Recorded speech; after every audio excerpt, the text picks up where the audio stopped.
Diferenças de perspectiva geral e diferenças na terapia. 1.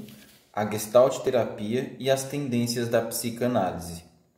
A psicoterapia proposta nos capítulos anteriores enfatiza concentrar na estrutura da situação concreta, preservar a integridade da concretude encontrando a relação intrínseca entre fatores socioculturais, animais e físicos, experimentar e promover o poder criativo do paciente de reintegrar as partes dissociadas. Neste momento, pode ser proveitoso para o leitor salientar que todo elemento aqui é familiar na história da psicanálise.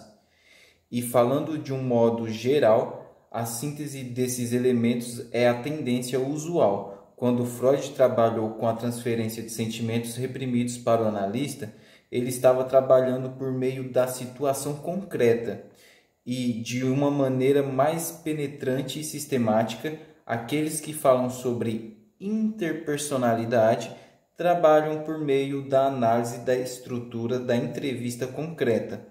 A maioria dos analistas agora pratica a análise do caráter, que foi desenvolvida tematicamente pela primeira vez por Reich. E consiste, em grande parte, em desbloquear por meio da análise da estrutura do comportamento observado. E quanto à estrutura do pensamento e imagem, Freud a ensinou a todos nós de forma indelével em A Interpretação dos Sonhos, pois toda a interpretação simbólica se concentra na estrutura do conteúdo. Bons médicos levam em consideração a unidade psicossomática e a unidade de sociedade e indivíduo. Além disso, de diversas maneiras da primitiva atuação da cena e do método ativo de Ferenczi aos recentes vegetoterapia e psicodrama, tem-se usado métodos experimentais não somente para o alívio catártico da tensão, mas também para o retreinamento. E, finalmente, Jung, Rank, educadores progressivos, ludoterapeutas e outros confiaram amplamente na expressão criativa como um meio de reintegração. E Rank, em especial, descobriu o ato criativo como sendo a própria saúde psicológica.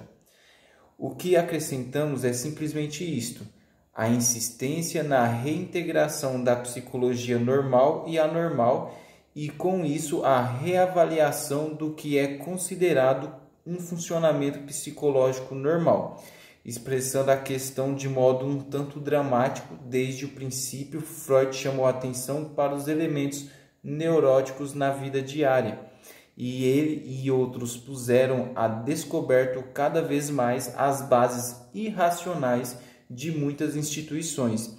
Agora completamos o ciclo e aventuramos-nos a afirmar que a experiência da psicoterapia e a reintegração de estruturas neuróticas muitas vezes fornecem uma melhor informação de realidade do que a neurose da normalidade.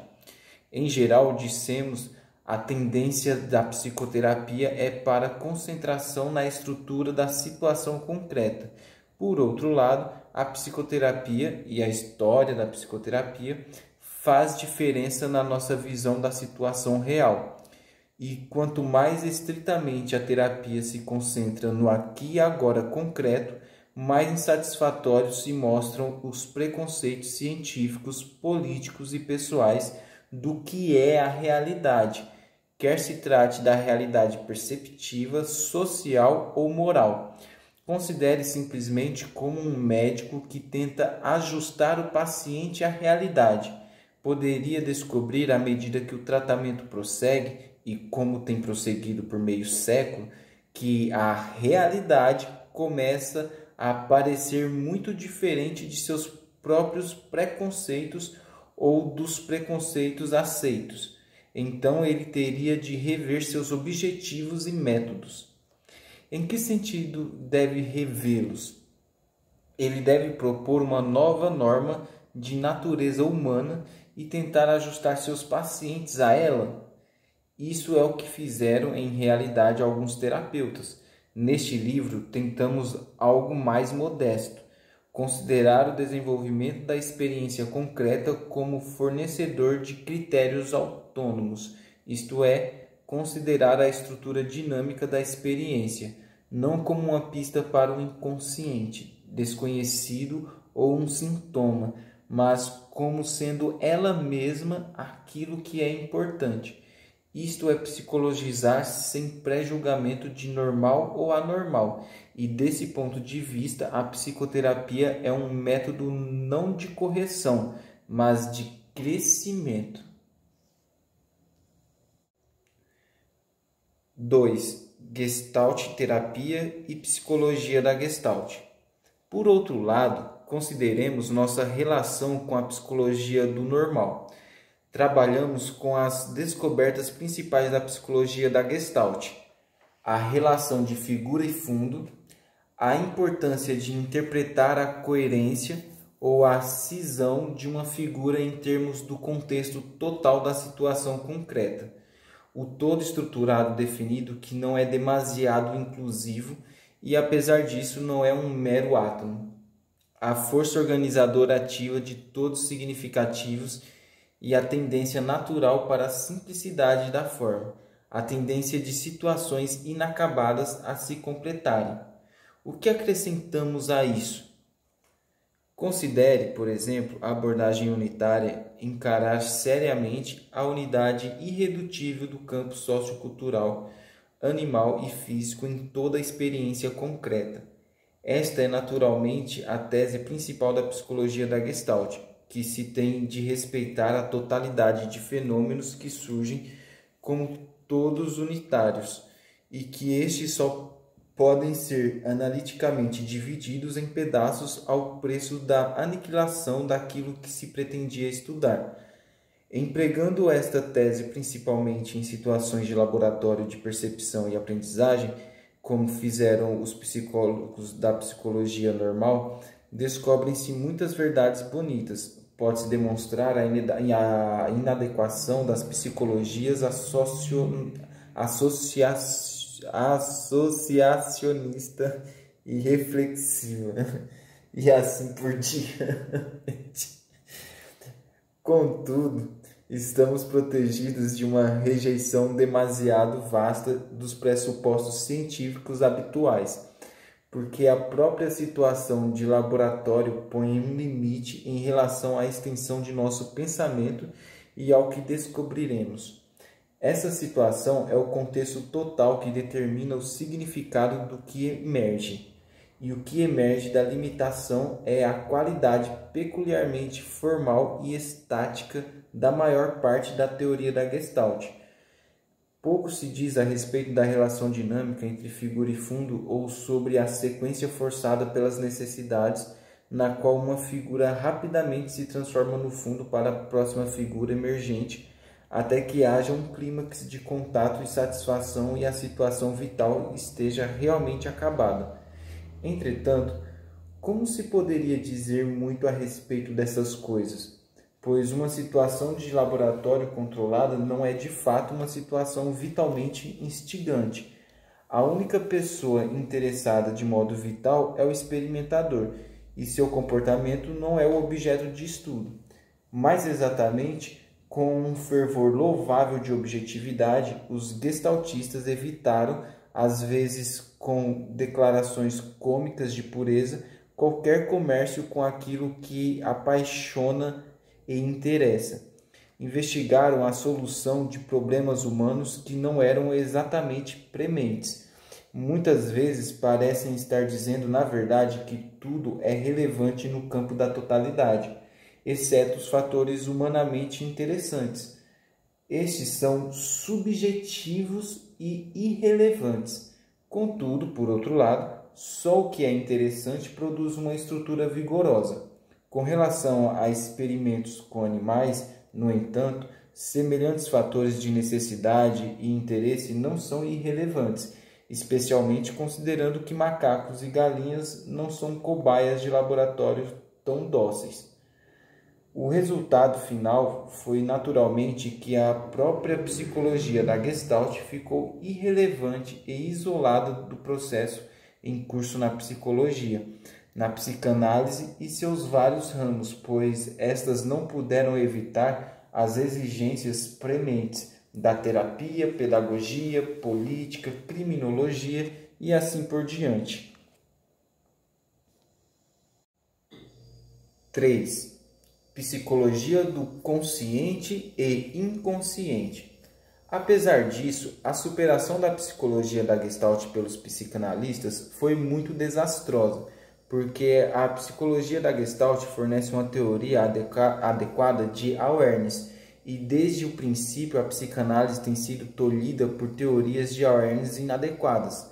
Embora o intensificar da awareness tenha sido sempre o objetivo principal da psicoterapia, as diferentes escolas de psicoterapia concentraram-se em diferentes métodos de intensificar a awareness, seja por meio de palavras, exercícios musculares miméticos, análise do caráter, situações sociais experimentais ou pelo excelente caminho dos sonhos.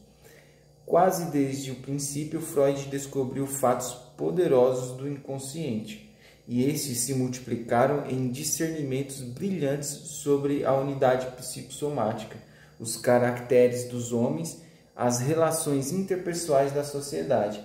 Entretanto, de algum modo, esses discernimentos não se combinam numa teoria satisfatória do self, e isto, acreditamos, deve-se a uma má compreensão da assim chamada vida consciente.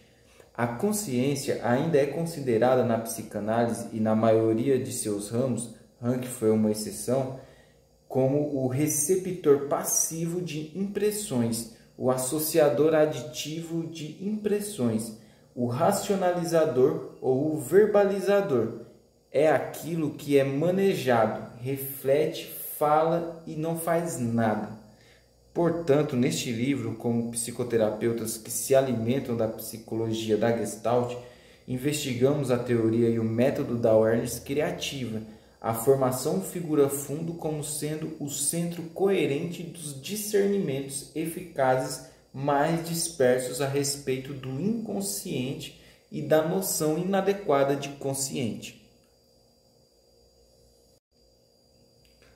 4. A reintegração das psicologias do consciente e do inconsciente. Quando insistimos, contudo, na tese unitária, na criatividade de todos estruturados e assim por diante, não nas situações desinteressantes de laboratórios, mas nas situações prementes de psicoterapia, pedagogia, relações pessoais e sociais, então percebemos repentinamente que estamos levando e sendo levados ao extremo a rejeição de muitas pressuposições, divisões e categorias comumente aceitas, por serem fundamentalmente inadmissíveis, pois rompem em pedaços e aniquilam aquilo que se pretendia estudar. Em lugar de verdades que formulam a natureza do caso, vemos que são precisamente a expressão de uma divisão neurótica no paciente e na sociedade. E chamar a atenção para pressuposições básicas que são neuróticas provoca ansiedade, tanto nos autores quanto nos leitores. Numa divisão neurótica, uma parte é mantida fora da awareness ou reconhecida friamente, mas alijada do foco de atenção, ou ambas as partes são cuidadosamente isoladas uma da outra e tornadas em aparência irrelevantes uma à outra, evitando o conflito e mantendo o status quo.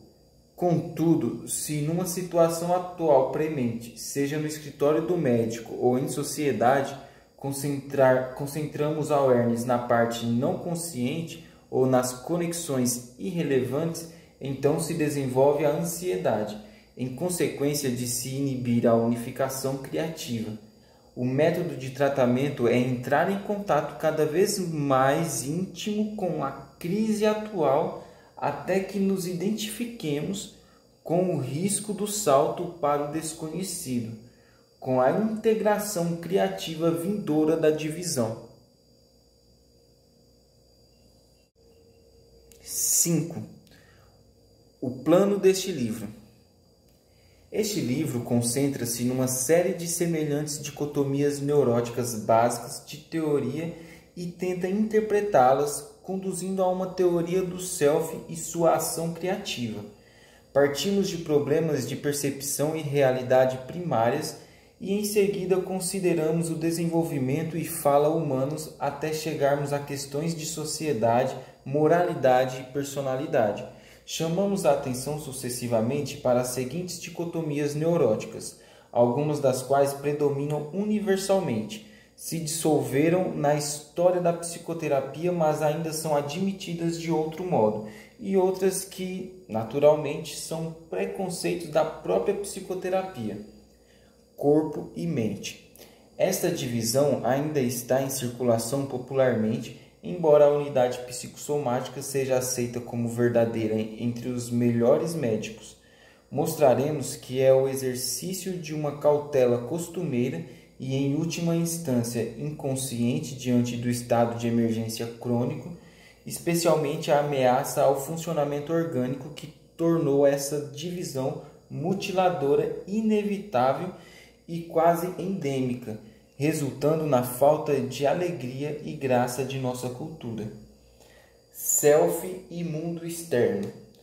Essa divisão é uniformemente um artigo de fé em toda a ciência ocidental moderna. Vem acompanhada da divisão anterior, mas talvez com mais ênfase em ameaças de natureza política e interpessoal. Infelizmente, aqueles que na história da filosofia recente mostraram o absurdo dessa divisão foram eles mesmos, em grande parte, contaminados, seja por um tipo de mentalismo, seja de materialismo, emocional subjetivo e real objetivo. Essa divisão é, mais uma vez, um artigo de fé científico geral vinculado de maneira unitária com o precedente. É consequência da evitação de contato e envolvimento e do isolamento deliberado das funções sensoriais e motoras uma da outra. A história recente da sociologia estatística é um estudo dessas evitações elevado à categoria de arte sofisticada. Tentaremos mostrar que o real é intrinsecamente um envolvimento ou compromisso infantil e maduro. Essa divisão é uma doença ocupacional da própria psicoterapia, derivada das personalidades dos terapeutas e do papel social da cura. Por um lado, há uma preocupação tantalizante com o passado distante e, por outro, uma tentativa de ajustar-se a um padrão de realidade adulto ao qual não vale a pena ajustar-se. Traços da infância são menosprezados, traços cuja própria falta desvitaliza os adultos, e outros traços denominados infantis são as introjeções de neuroses dos adultos. Biológico e cultural. Esta dicotomia, que é tarefa essencial da antropologia eliminar, tornou-se arraigada nas últimas décadas exatamente na antropologia, de modo que, para não mencionar os racionalismos idiotas unilaterais, a natureza humana se torna completamente relativa e um nada em absoluto, como se fosse infinitamente maleável. Mostraremos que isto é consequência de uma fascinação neurótica por artefatos e símbolos, e a política e cultura destes como se funcionassem por conta própria. Poesia e prosa. Esta divisão, vinculada de maneira unitária com todas as precedentes, é consequência da verbalização neurótica e outras experiências substitutivas, e da náusea da verbalização como reação contra esta, e leva alguns semanticistas recentes e inventores de linguagem de ciência e linguagens básicas a menosprezar a fala humana como se tivéssemos outros meios suficientes de comunicação. Não os temos, e há uma deficiência de comunicação. Mais uma vez, termos universais são considerados mais como abstrações mecânicas do que como expressões de discernimento. E de maneira correspondente, a poesia e as artes plásticas torna-se crescentemente isolada e obscura, espontâneo e deliberado. De maneira mais geral, acredita-se que a espontaneidade e a inspiração pertençam a indivíduos especiais em estados emocionais peculiares, ou então a pessoas sob a influência de álcool ou do haxixe, e não como uma qualidade da experiência de modo geral. E de modo análogo, o comportamento calculado visa a um bem que não corresponde exatamente à nossa preferência, mas só serve para alguma outra coisa. De modo que o prazer em si é tolerado como um meio de obter saúde e eficiência. Ser si próprio significa agir imprudentemente, como se o desejo não tivesse sentido, e agir sensatamente significa conter-se e entediar-se. Pessoal e social. Esta separação corrente continua a ser a ruína de vida comunitária. É tanto efeito como causa do tipo de tecnologia e economia que temos com sua divisão entre emprego e hobby, mas não trabalho ou vocação, e de burocracias acanhadas de uma política indireta de testas de ferro. O mérito de sanar essa divisão é dos terapeutas de relações interpessoais, cuja escola, que controla ansiosamente os fatores animais e sexuais no campo, também logra, em geral, satisfações formais e simbólicas em lugar de satisfações comunais autênticas. Amor e agressão. Esta divisão sempre foi consequência da frustração dos instintos e da autossubjugação, voltando à hostilidade contra si mesmo e tendo em apreço uma mansidão reativa desapaixonada, quando somente uma descarga de agressão e disposição para destruir as velhas situações pode restaurar o contato erótico. Contudo, nas últimas décadas, essa condição foi complicada por uma nova valorização dada ao amor sexual, ao mesmo tempo que se menosprezam de maneira especial vários impulsos agressivos como antissociais. A qualidade da satisfação sexual talvez possa ser medida pelo fato de as guerras com as quais consentimos serem continuamente mais destrutivas e menos raivosas. Inconsciente e consciente. Se considerada absolutamente, esta divisão notável, aperfeiçoada pela psicanálise, tornaria toda psicoterapia impossível em princípio, pois um paciente não pode aprender a respeito de si próprio o que lhe é incognoscível. Ele se percebe ou pode-se fazer com que se aperceba das distorções na estrutura de sua experiência concreta.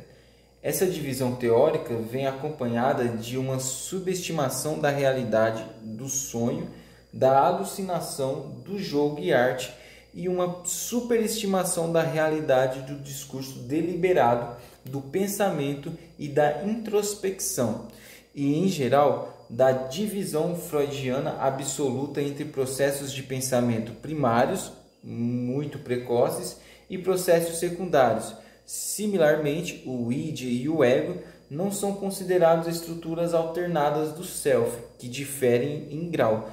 Um é um extremo de relaxamento e associação frouxa, o outro é um extremo de organização deliberada com o objetivo de identificação.